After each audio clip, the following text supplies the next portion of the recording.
Hi, welcome to the Shure booth, ISE 2026, and you join us at the SLX-D Plus Product Island. We are revamping this range this year. Anybody who knows SLX-D will know that it's been out in the market for a while. We introduced it to hit that mid-tier level, but we felt that we were able to add some features and really update the product. So in 2026, SLX-D Plus is now wide tuning. We have some features from our top-tier Axion digital product that we've brought into this price range, such as ShowLink, so we're able to remote control those transmitters over a Bluetooth low energy link, and even give them new frequencies should there be interference. So an environment like this in a busy trade show, if there's lots of frequencies popping up left and right, and we need to get a new frequency out to a microphone like this, we're able to deploy it remotely and keep that interview going, keep that show going on the stage, which is really cool.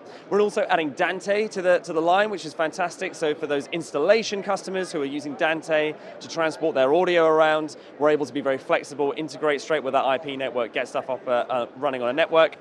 And of course, it is legendary Shure quality. So we've got access to the 58, the Beta 58 going on the handheld. We've got the body pack, which is proven to be fantastic in the market, really resilient, really comfortable to wear for long periods of time. Really happy with that side of things. And we've got rechargeable batteries as well. And it all talks to our wireless workbench platform for control, coordination, and deployment. So that's the range. If you're at ISE, make sure you come and have a little look at it. If you're at home and you want to know more about it, then put SLX-D Plus into your search of choice and go to our website to read more about it. And yeah, hope this was interesting, and we'll see you on the next video.